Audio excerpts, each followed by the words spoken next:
Salut à toi, aujourd'hui on va parler de sourcing et on ne parlera pas de X-Ray, on ne parlera pas de Boolean, on ne parlera que très peu de LinkedIn. On va répondre en 5 points à la question par où commencer quand tu fais du sourcing.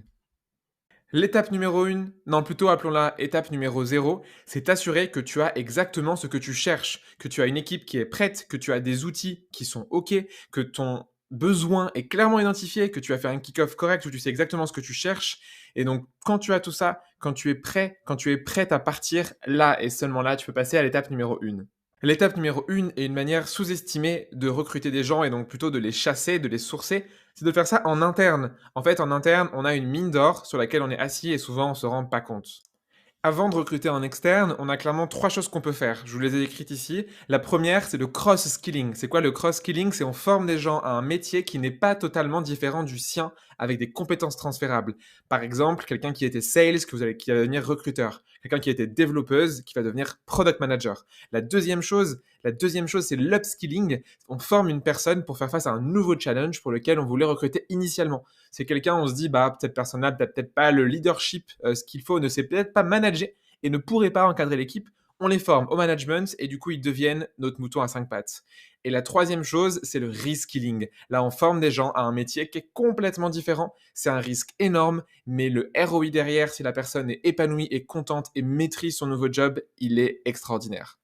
La deuxième étape, c'est ton réseau. Quand tu recrutes, tu dois demander à tous les gens autour de toi, tu dois aller chercher aux gens autour de toi. Tout le monde doit savoir que tu recrutes tel ou tel job et du coup, les gens, spontanément, pourront t'amener potentiellement des profils. Et toi, en fait, avant même de faire quoi que ce soit, va voir si tu connais des gens sur LinkedIn que tu connais, que tu as oublié, des gens du lycée, des gens de l'université, des gens de l'école de commerce. Tu te dis, bah tiens, c'est marrant, je pense à cette personne pour ce job. Et ben, on va les voir en premier parce que c'est des gens avec lesquels on a déjà un lien. Donc, on ne part pas de zéro. La troisième étape, c'est ce que j'appelle le tri sélectif. Vous savez, quand vous dites non à des candidats ou à des candidates, souvent il y a les gens qui vraiment n'ont rien à voir avec la choucroute, et donc là, très bien, laissez-les dans leur coin. Mais il y a aussi des gens à qui on dit, bah non, pas maintenant, mais peut-être plus tard. Typiquement, on ouvre un job de lead développeur ou développeuse, et on a quelqu'un qui postule et qui est plutôt junior. Cette personne va lui dire, bah j'ai vraiment beaucoup aimé ta candidature, repasse plus tard, repasse dans plusieurs mois, quand on aura un job plus junior qui s'ouvrira. Et donc ces gens-là, en fait, souvent, ils sont un peu mis de côté. Si vous mettez en place quelque chose qui s'appelle le nurturing, où du coup vous gardez les gens à partir du moment où vous dites non, jusqu'au moment où vous rouvrez un job, vous avez besoin de ces personnes-là, ils sont forcément quelque part dans vos mails, j'espère pour vous, dans votre ATS si vous en avez un. Les candidats du passé sont bien plus intéressants que les candidats du futur, que vous ne connaissez pas encore, parce qu'il y a déjà un engagement entre eux et vous, entre elles et vous, et ça, c'est hyper important pour commencer. Mesdames et messieurs, quatrième chose que je voulais vous dire, outil extraordinaire qui va changer votre vie. En avant-première, je vous le montre. C'est parti, je fais un test avec mon profil. On va aller voir sur Viadeo. Viadeo, l'outil des recruteurs. Viadeo, l'outil extraordinaire. Regardez-moi ce magnifique profil qui n'a pas été mis à jour depuis 3 ans, avec Faber Novel, avec du coup les entreprises d'avant, avec un contenu sponsorisé, mais les retraités s'emballent pour cette mutuelle à 10 euros par mois. Merci d'être le réseau social extraordinaire, professionnel. Merci Viadeo pour tout ce que tu as fait. Merci de m'aider dans mon sourcing au quotidien. Évidemment, vous l'aurez compris, ce n'est pas Viadeo l'outil favori des recruteurs, mais c'est bien LinkedIn. Je vais vous montrer une petite astuce qui vous permet du coup de gagner du temps sur LinkedIn. J'espère que vous ne la connaissez pas, j'ai découverte ce matin. True story, vraiment. Cette astuce, elle est hyper simple. Du coup, je vais sur LinkedIn et je regarde les gens qui sont connectés à moi à un niveau premier degré. Et là, j'ai découvert ce filtre que je n'avais pas vu avant, les gens qui sont des followers d'eux. Et du coup, je vais aller chercher ma partner in crime, Elise, et voir du coup tous les gens qui sont dans mon réseau et qui suivent Elise.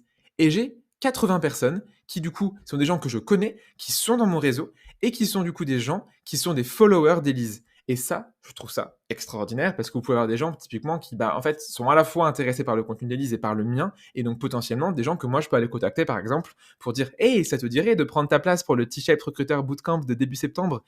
Cet outil, il est vraiment tout simple. En fait, la barre de recherche de LinkedIn, elle est sous-exploitée. Il y a plein de choses que vous pouvez faire avec, et pas besoin forcément d'avoir un LinkedIn recruteur pour avoir un sourcing de qualité sur LinkedIn. Et la dernière chose que je voulais vous montrer, c'est ce que j'appelle le sourcing exotique. Mais évidemment, là-dessus, on pourrait faire une vidéo entière et ça durerait des heures et des heures. Le sourcing est un art, le sourcing est un métier à part dans le recrutement et le sourcing exotique est vraiment la partie, l'apothéose de tout ça sur comment est-ce qu'on trouve des gens là où on ne s'attend absolument pas à les trouver, là où ils ne s'attendent absolument pas à ce qu'on les trouve.